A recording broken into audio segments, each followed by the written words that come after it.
Bienvenidos a nuestro canal. Giordano Ariel Documentales. En YouTube y Facebook. Auspicia este video, empresa de mudanzas al instante. Seguimos creciendo y gracias por elegirnos.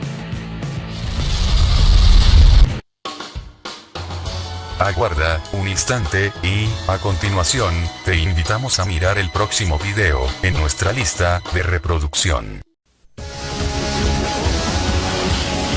Esta es la máquina que cambió al mundo.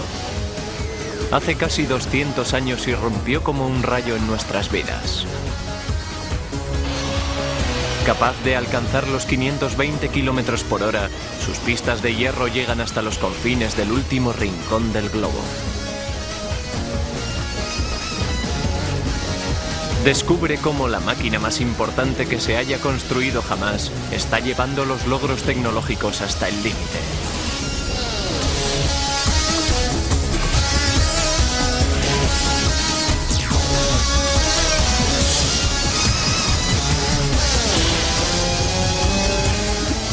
Máquinas supermodernas. Ruedas de acero.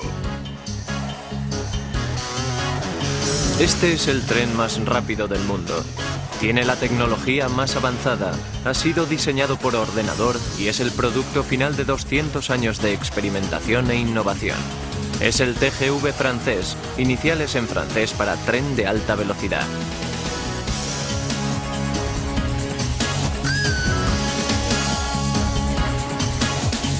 El tren ha modelado el mundo en que vivimos más que cualquier otra máquina. Para millones de personas es lo último en una máquina de velocidad. Hoy día, el ferrocarril está echando por tierra nuestros conceptos de tiempo, distancias y constantemente se están batiendo récords.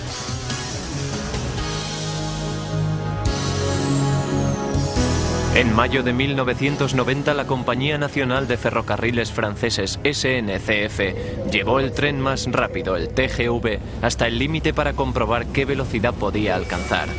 Después de meses de investigación, hicieron pedazos el récord mundial de velocidad.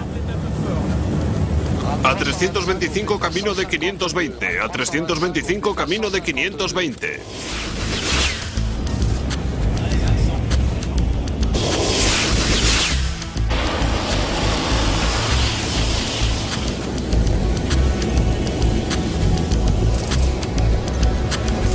El TGV alcanzó la sorprendente velocidad de 520 km por hora.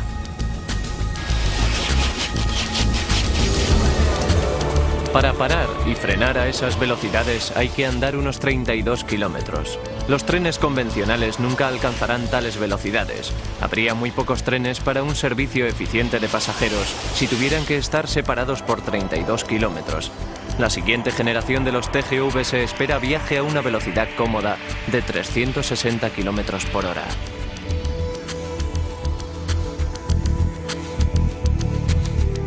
El primer servicio regular del tren de alta velocidad entró en servicio en octubre de 1964, cuando el Japón desveló un nuevo concepto de los ferrocarriles Intercity, un sistema ferroviario de 500 kilómetros de longitud, dedicado exclusivamente al transporte de pasajeros. Podía llevar a 6.000 pasajeros en una hora a una velocidad media de 160 kilómetros por hora. Era fiable, rápido, eficiente, muy similar a una versión larga de un sistema de un metro. Su singular forma aerodinámica le valió el nombre del tren bala. Debido a que el Japón es una de las regiones del mundo más propicia a sufrir terremotos, se construyó un centro especialmente diseñado para la detección de estos para controlar las vías. Incluso el temblor más ligero podría desencajar las vías y provocar la muerte de cientos de pasajeros. Igualmente innovador fue el sistema de señales. En vez del sistema convencional de los postes, los datos eran transmitidos eléctricamente a lo largo de las vías y alimentaban la información directamente en la cabina del maquinista.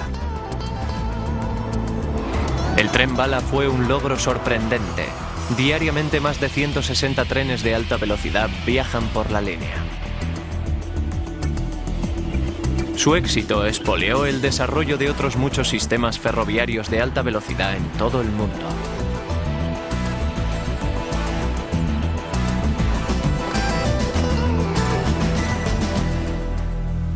Increíblemente, más de 30 años antes del tren bala, una locomotora a vapor británica hizo lo que ninguna otra máquina de su época había logrado.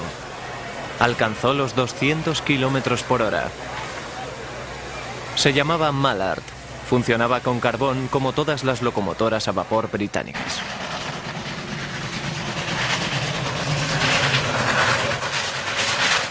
El 3 de julio de 1938, en un trecho de vía de 800 metros de longitud en Inglaterra, Mallard alcanzó la asombrosa velocidad de 200 kilómetros por hora, batiendo el récord mundial. Pero en el intento la máquina se vio seriamente dañada y el tren a duras penas llegó a su destino. Toda la prensa del mundo se había congregado en la estación de Peterborough para presenciar la hazaña de la Mallard.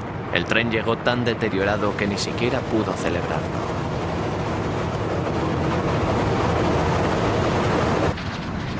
Desde entonces, ninguna locomotora a vapor ha logrado batir el récord de la Mallard.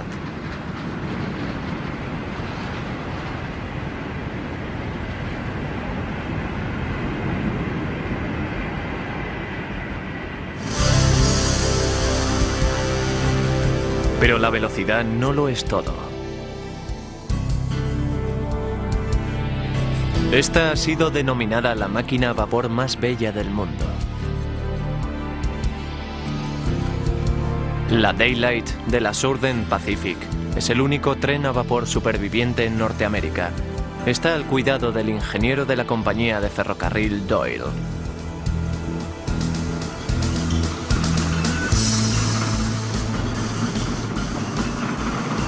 Esta es la SP Daylight. Los trenes Daylight eran unos ferrocarriles a vapor muy famosos que iban desde San Francisco a Los Ángeles a principios de los años 40. Esta locomotora en concreto fue construida en 1941 y utilizada hasta 1957 cuando fue reemplazada por las diésel. Mide 37 metros de larga, 5 metros y pico de alta y pesa 432 toneladas. Es capaz de velocidades que exceden los 160 kilómetros por hora. Nos gusta decir que la velocidad de esta máquina está limitada por las agallas del maquinista.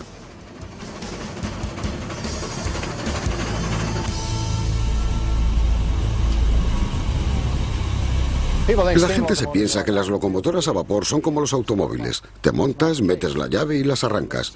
No es ese el caso. Hay que preparar el vapor, hay que hervir el agua. Esta caldera en concreto contiene más de 23.000 litros de agua. Es agua fría y hay que calentarla hasta que hierva antes de empezar a producir vapor sin tener en cuenta la presión. De manera que hay que calentar los 23.000 litros de agua. Si piensas en calentar una tetera para hacer té en el fuego, ¿cuánto tiempo se tarda en calentar medio litro? Pues bien, multiplicas eso por 40 y tantos mil y ya está. Por eso se tarda 10 horas en calentar una de esas.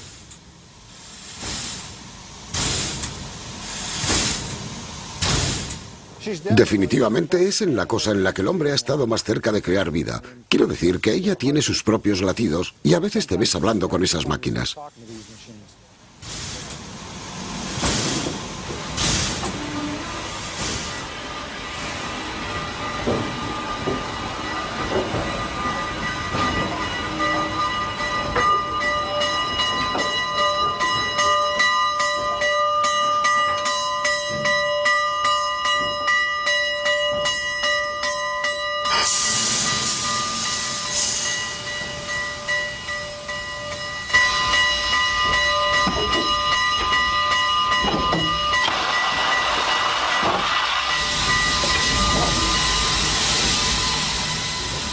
Hacer funcionar una locomotora como la Daylight es un reto mucho mayor que conducir una locomotora diésel moderna. Cuando alguien hace funcionar una locomotora diésel, la mayoría de sus funciones están automatizadas. Es como un coche nuevo con transmisión automática. Cuando se coge una locomotora a vapor es como ir en un Ford modelo T. Todo es manual. No hay nada automatizado.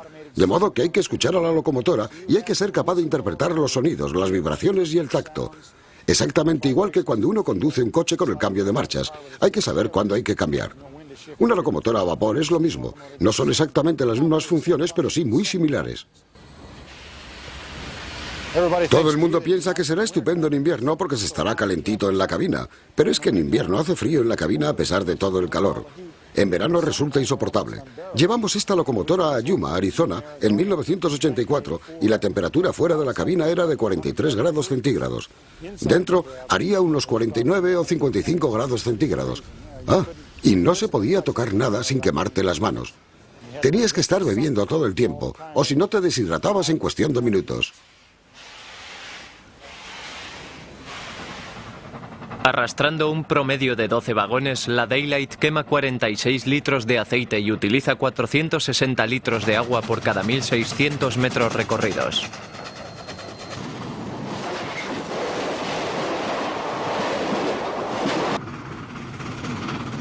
Para conseguir que se muevan todas esas piezas de metal eficientemente, cada pieza de esta máquina es construida a una escala enorme.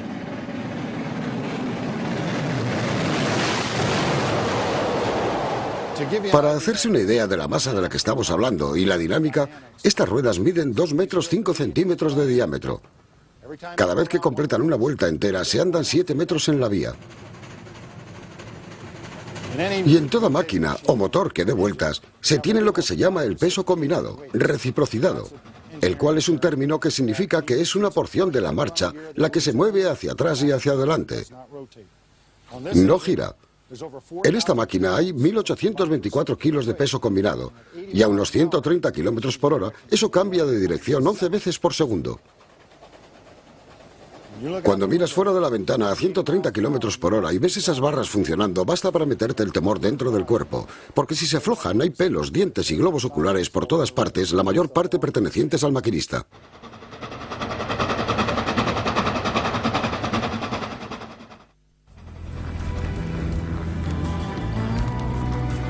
A principios de 1800, Norteamérica era aún un vasto e indómito continente. Las distancias eran tan grandes y los viajes tan peligrosos que solo los más valientes se arriesgaban a lanzarse hacia el oeste. La mayoría de la gente no viajaba más de 32 kilómetros desde su casa en su vida. Los trenes cambiaron eso.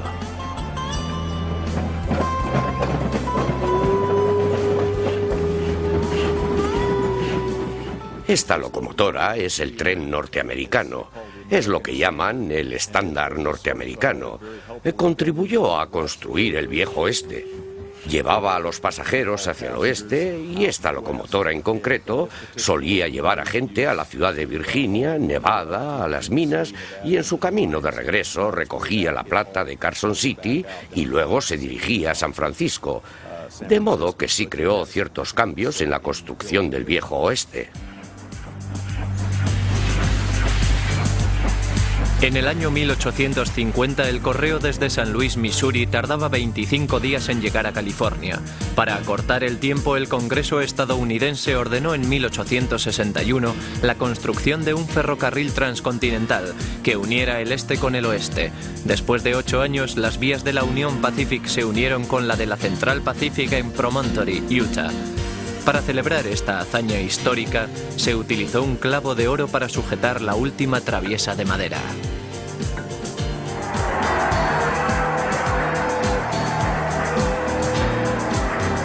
Pero los viejos tiempos de los pioneros habían desaparecido.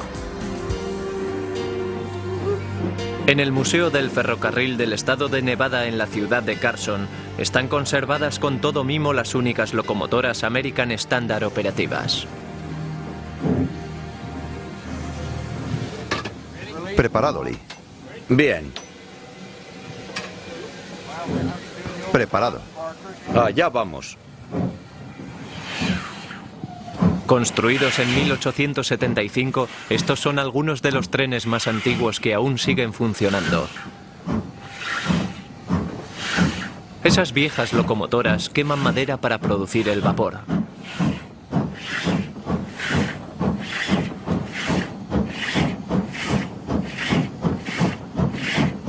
Cuando el vapor alimenta los cilindros, se expande violentamente haciendo que los pistones suban y bajen. Ellos a su vez hacen girar las ruedas. La madera es un combustible menos eficiente que el carbón porque arde más rápidamente, pero no había abundancia de carbón en el viejo oeste.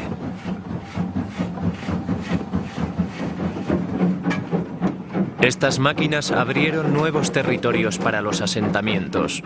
Para los que se atrevían con los peligros del aislamiento de vivir en el oeste, el ferrocarril era una vía llena de vida.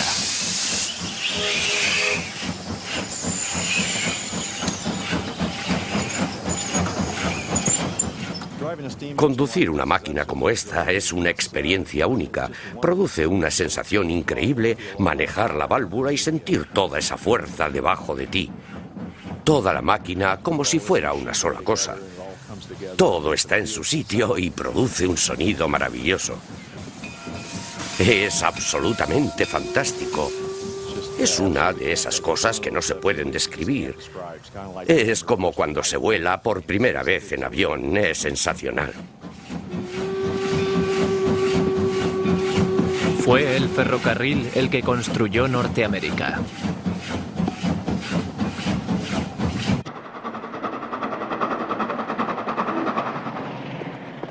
No se tardó mucho en que el caballo cediera paso al caballo de hierro. El Los Angeles Limited. En 1920 el ferrocarril norteamericano seguía ya su propia marcha. El Columbine. 6 millones de norteamericanos montan en los trenes de pasajeros de la Union Pacific en 1922. Las chicas modernas se pasean por los pasillos de los trenes para darse una gran vuelta por el oeste norteamericano. ¿Un poco de hollín del quemador de carbón? Disfrute del lujo de una ducha caliente a 96 kilómetros por hora cruzando las llanuras de Wyoming. El automóvil está en su infancia, lo mismo que las carreteras. Y las vías ferroviarias alcanzan su cenit como los grandes transportadores de gente que se mueve de un lado para otro. En el vagón del Club de los Caballeros, a través de un cable especial, los últimos informes de la bolsa. Pero en 1929... todo se paraliza.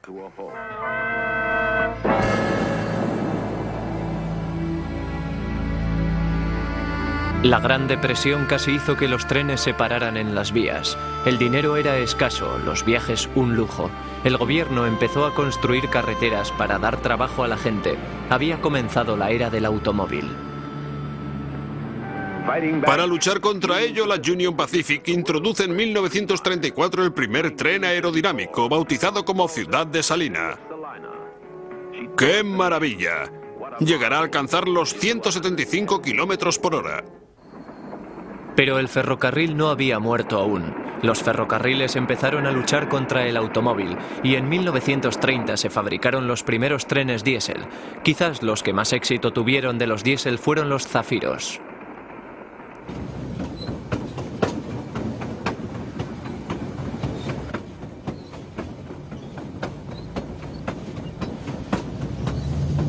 Aerodinámicos, elegantes y hechos de acero inoxidable. La batalla se libraba entre las diferentes compañías de ferrocarril para conseguir más pasajeros y viajes cada vez en menos tiempo. Desde Chicago a orillas del lago Michigan, el Zafiro California viaja hasta San Francisco. El horario ha sido establecido para que se transcurra por los escenarios más espectaculares de la nación a plena luz del día. En 1934, un Zafiro hizo historia en el ferrocarril al batir el récord de velocidad transcontinental. El servicio regular con paradas tardaba casi 27 horas en cubrir los 1.625 kilómetros existentes entre Denver y Chicago. Los fabricantes del Zafiro estaban dispuestos a ganar la competición. Se plantearon el objetivo increíble de hacerlo en 13 horas de ciudad a ciudad.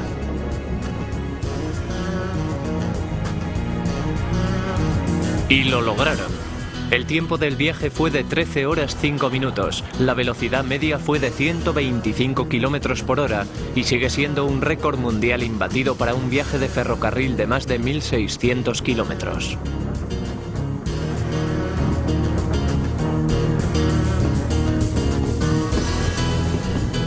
Esos constantes intentos de batir récords de velocidad atrajeron la atención del público, pero la velocidad no era suficiente para seguir manteniendo el negocio. El automóvil seguía arrastrando pasajeros al ferrocarril.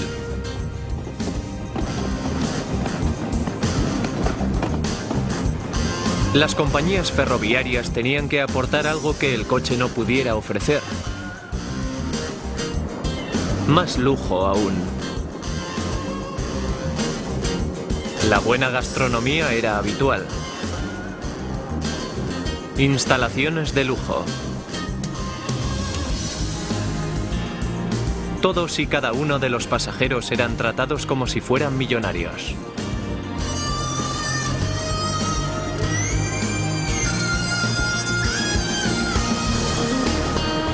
Los ferrocarriles norteamericanos eran los más rápidos, los más grandes y los más potentes del mundo.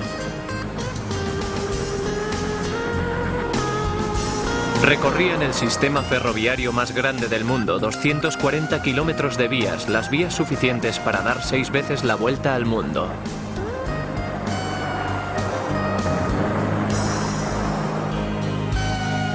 Pero para finales de 1950, la época del apogeo de los trenes para pasajeros norteamericanos ya había pasado a la historia. El coche le había propinado al tren un serio golpe, pero el avión lo remató.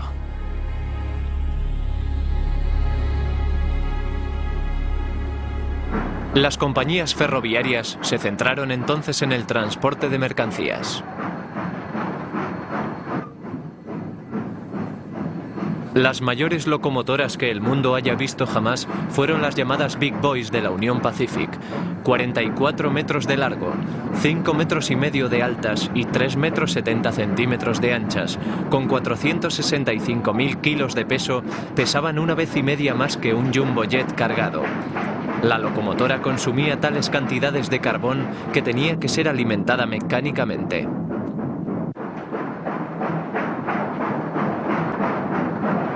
Las Big Boys eran tan largas que la estructura de la locomotora estaba articulada o engoznada para permitirle coger las curvas de la vía.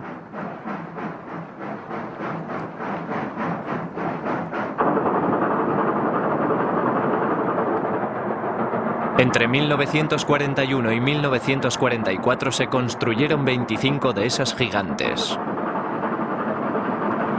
Su destino principal era arrastrar pesadas cargas sobre las cuestas inclinadas de las montañas de Wasatch, en Utah. Arrastraban 4.000 toneladas de mercancías hasta una altura de 840 metros. Eran tan potentes que podían arrastrar un tren que medía 8 kilómetros 800 metros de largo. Y a pesar de su gigantesco tamaño, las Big Boys podían alcanzar velocidades de hasta 130 kilómetros por hora. Solo 7 de las 25 originales se han logrado conservar, pero ninguna de ellas funciona. Esta es la hermana pequeña de Big Boy, la Challenger de la Union Pacific.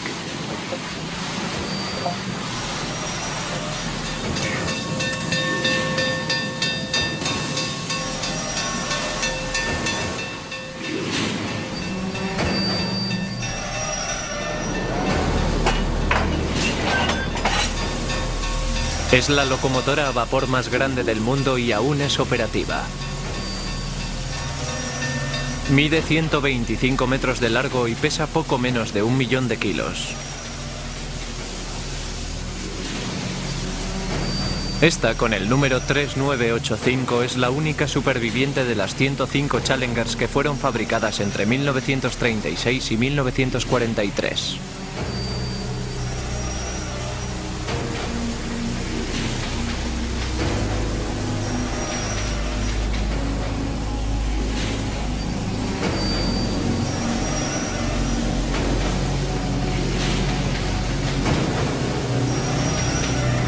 Contiene 115 litros de agua y 9.600 litros de combustible.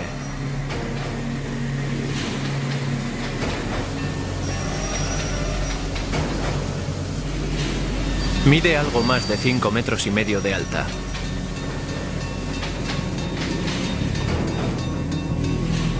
Las enormes ruedas miden más de 2 metros de altura.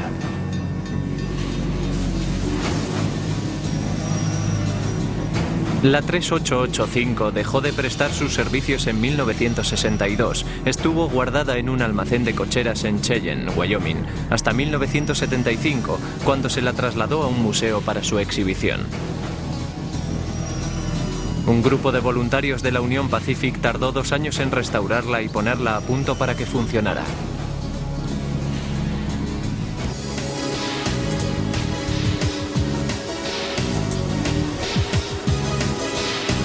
La Challenger tiene 4 ruedas en la parte anterior que ayudan a que la locomotora tome las curvas.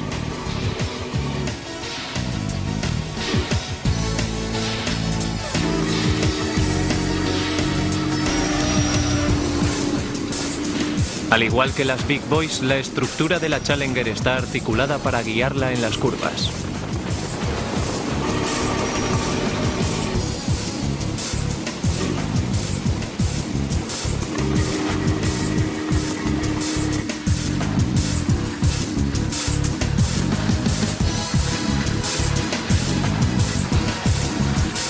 Tiene una caldera y 2 motores. Hay 2 juegos de cilindros para el vapor y cada uno de ellos transmite la energía independientemente a un juego de 6 ruedas.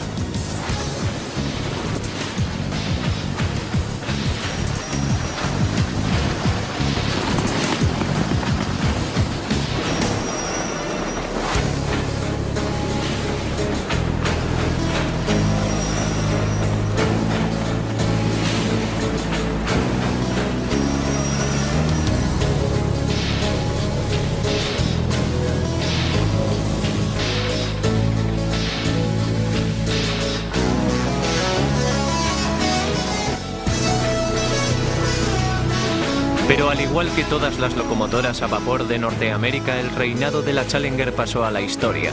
La feroz competición del avión y del automóvil que mutilaron a los ferrocarriles norteamericanos no fue un problema en Europa. Las distancias eran más pequeñas y la economía había quedado devastada por la Segunda Guerra Mundial. Los automóviles no estaban al alcance de la mayoría. Quizás sea ese el por qué la historia del ferrocarril en Europa tuviera un éxito sin precedentes. La compañía ferroviaria francesa SNCF está a la cabeza del mundo en la tecnología de trenes de alta velocidad. Su TGV, el tren más rápido del mundo, tiene una velocidad tope regular de 300 km por hora.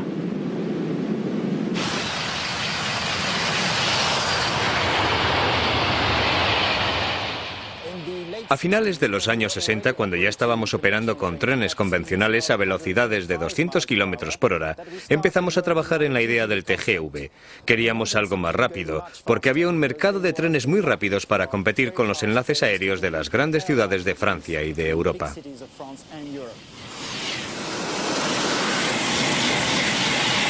El primer TGV entró en servicio entre París y Lyon en 1981. Tuvo un éxito inmediato porque solíamos viajar entre París y Lyon en 4 horas y conseguimos hacerlo en 2. Y eso es incluso más rápido que el servicio en avión. De modo que inmediatamente hubo un cambio en las costumbres de los pasajeros, del avión y del automóvil al TGV.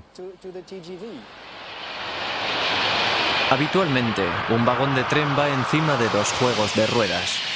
La velocidad del TGV procede de una idea brillante. Se coloca un solo juego de ruedas entre los vagones.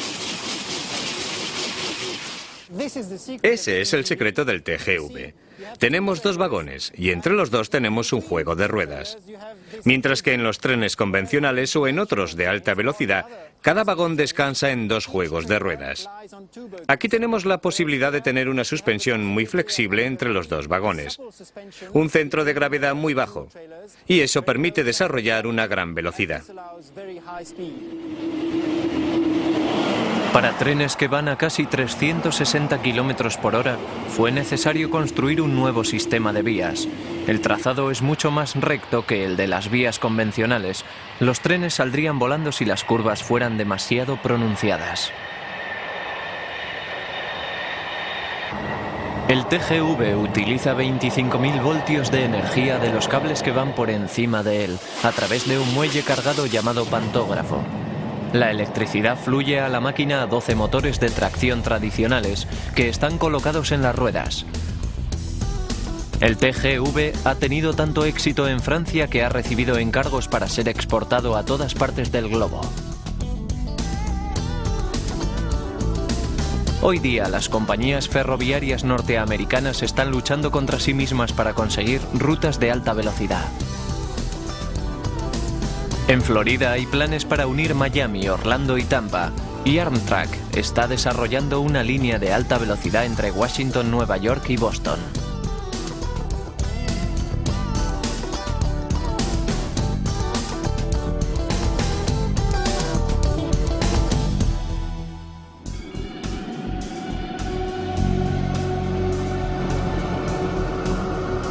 A lo largo de su historia, el ferrocarril ha inspirado las hazañas más grandes de la ingeniería.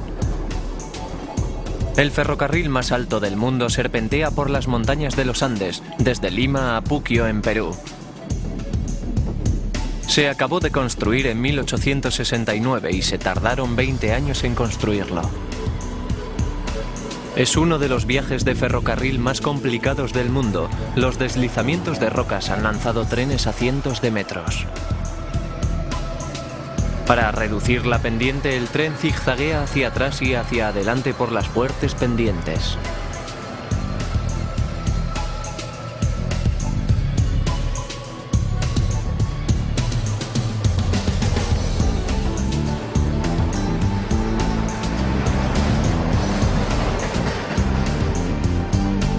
Cuando el tren llega a los 3.000 metros de altura, el aire se hace difícil de respirar. Es el único tren del mundo donde se suministra oxígeno.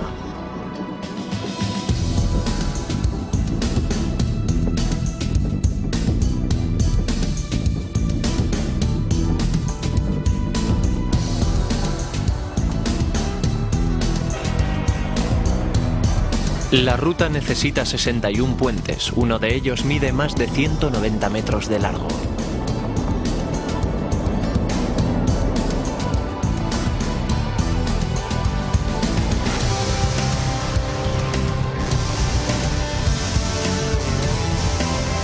Finalmente, el tren alcanza el techo del mundo, cruza los Andes a 5.300 metros de altura por encima del nivel del mar. Solo un avión puede llevarte más alto. Pero a pesar de esa altura increíble, la línea de ferrocarril de los Andes evita las pendientes acusadas.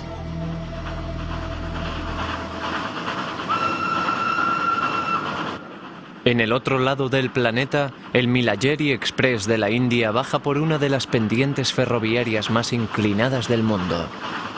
El viaje de 640 kilómetros entre dos estaciones te conduce por los 2/3 del camino por el sur de la India a través de los paisajes más dramáticos de todo el subcontinente.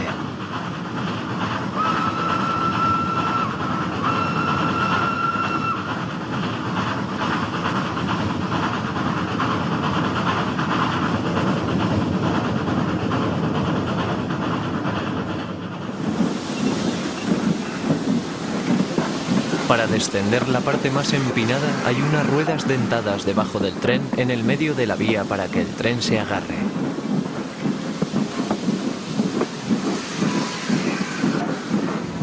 Además, la locomotora tiene 4 juegos independientes de frenos para evitar que alcance velocidades que no se podrían controlar.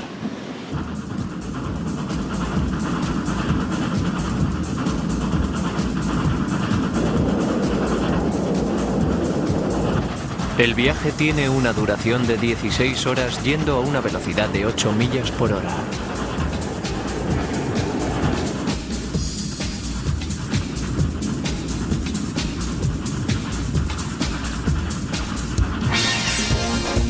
Más fácil es aferrarse al nivel del suelo, al menos en teoría, pero ahí el reto está en el aguante.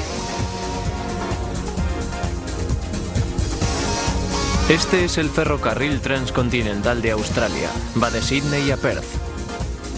Casi la misma distancia que hay entre Nueva York y Los Ángeles.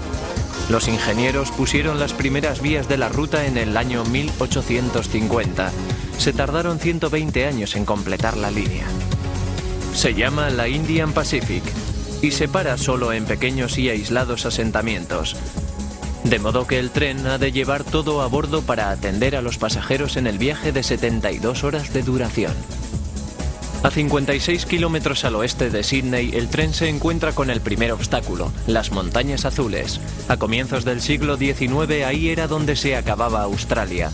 Las montañas no son muy altas, tienen unos 1000 metros de altura, pero durante años la espesura de la vegetación y la dura roca hacían imposible que se pasara por allí.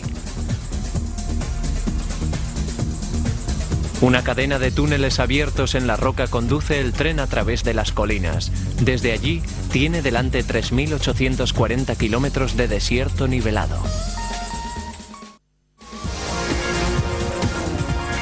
Esta es la llanura Nullarbor, en el oeste de Australia, una planicie desoladora tan lisa como el mar.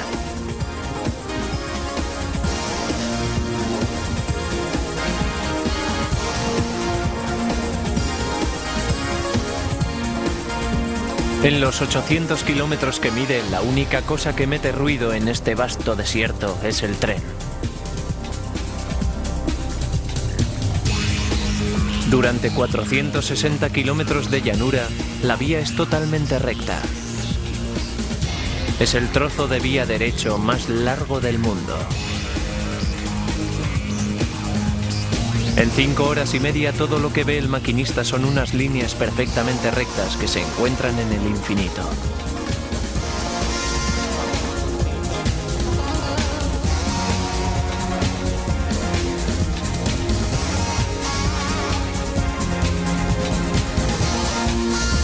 Finalmente, después de 3.938 kilómetros, el tren llega a su destino, la estación de Perth. Una sección de vía en línea recta de 38 kilómetros y medio entre Londres y París no es nada en comparación hasta que se cae en la cuenta de que está a 82 metros bajo el fondo del mar. El túnel del ferrocarril en el Canal de la Mancha entre Gran Bretaña y el continente europeo es el túnel bajo el mar más largo del mundo. Se tardaron 8 años en construirlo y costó 13,5 millones de dólares. Para ello se construyeron esas máquinas perforadoras especiales. La más grande mide 9,5 metros de diámetro y pesa más de 1.500 toneladas. Los dientes de las cabezas cortadoras están hechos de carbono de tungsteno y son capaces de cortar la tiza, más de 800 metros al mes.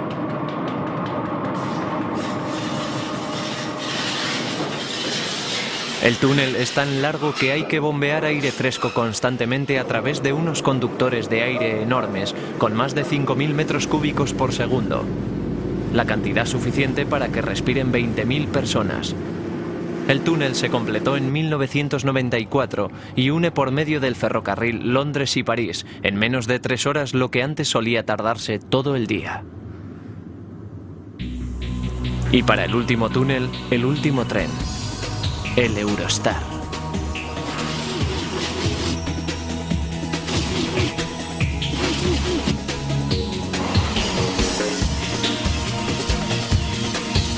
Una versión avanzada del TGV de alta velocidad. Sus 18 vagones alcanzan una longitud de 400 metros. Es el tren de pasajeros más largo del mundo. El coste de cada tren es de 40 millones de dólares. Ese tren es el futuro y ya está aquí.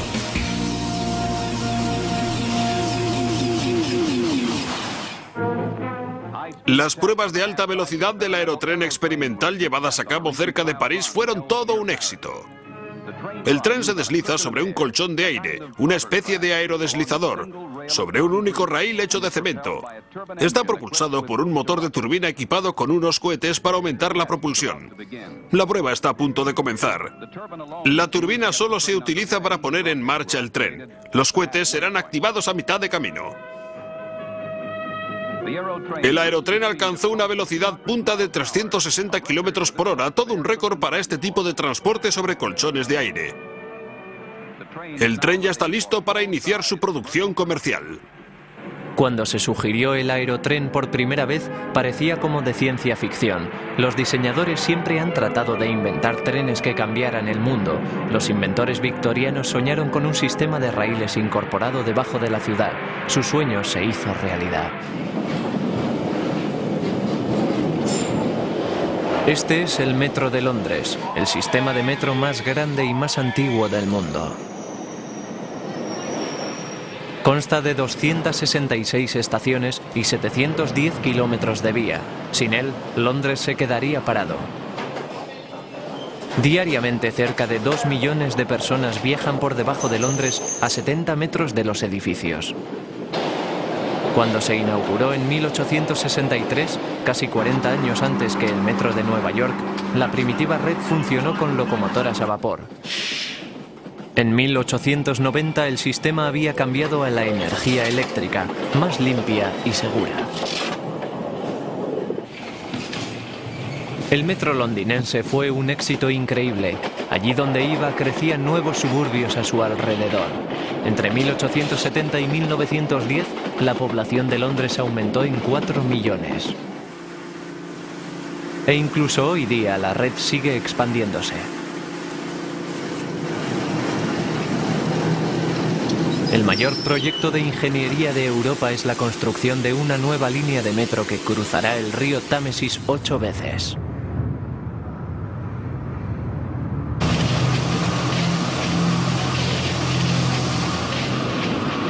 El trabajo costará 3.000 millones de dólares y se tardará en hacerlo 4 años y medio.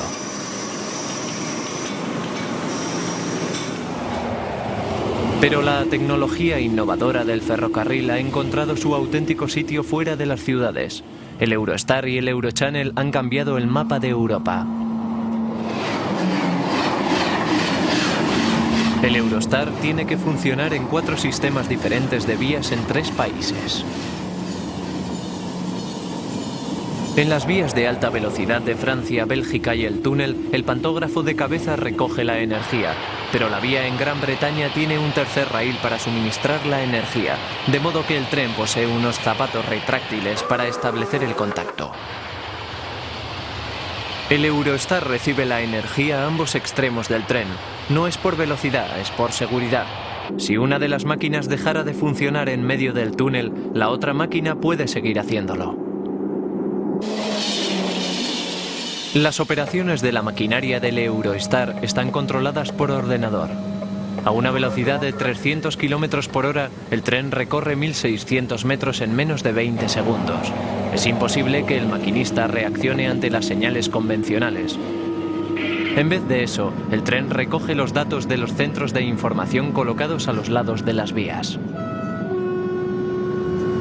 El ordenador señala el límite de velocidad para cada sección de la vía, bien en kilómetros o en millas por hora. Si el conductor del tren se excede el límite de velocidad, el ordenador automáticamente detiene el tren. Esta es la vía de alta velocidad entre París y Calais. El tren viaja a una velocidad máxima en este tramo. Esta será la primera vez que este tren ha ido a 300 km por hora.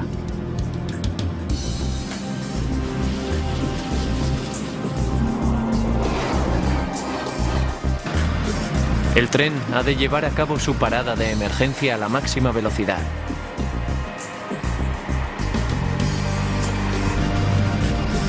En las horas punta, estos trenes van uno tras otro en la misma vía, a menos de 3 minutos entre tren y tren. El Eurostar necesita 1 minuto 5 segundos y 3 kilómetros 200 metros para llegar a pararse por completo.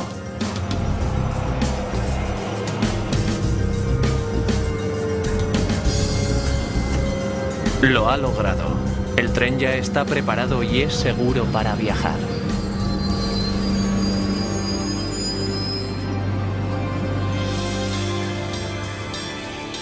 A pesar del dominio francés en los récords de velocidad, la siguiente generación de supertrenes podía venir de Alemania o de Japón. En los últimos 20 años, los alemanes y los japoneses han estado experimentando con una nueva tecnología llamada la levitación magnética o maglev. En vez de ruedas y raíles, colocan unos electroimanes en el trazado y eso hace que el tren se mantenga suspendido unos pocos centímetros por encima de la pista, de tal forma que este no experimenta fricción alguna. El tren no tiene ni ruedas ni motor. Está guiado por un motor lineal, una hilera de electroimanes colocado a lo largo del trazado. Esos se encienden y se apagan en una secuencia muy rápida para acelerar al tren magnético hacia adelante.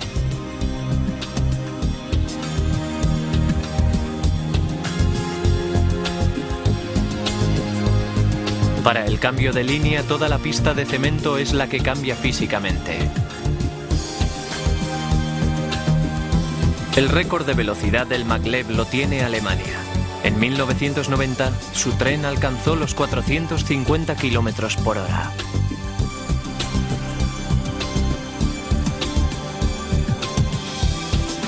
¿Es ese el futuro del ferrocarril? En Alemania se han hecho proyectos para una línea entre Hamburgo y Berlín, pero esa asombrosa tecnología es compleja y costosa. Siempre habrá sitio para un tren más convencional. Hace casi 200 años, los trenes se abrieron camino en la historia. Sobre carriles de hierro, ellos cruzaron la tierra para convertirse en el primer medio de transporte de masas. Hoy día, la fuerza bruta ha sido sustituida por trenes de alto rendimiento. Ahora la siguiente generación de nuevas máquinas está avanzando hacia el futuro.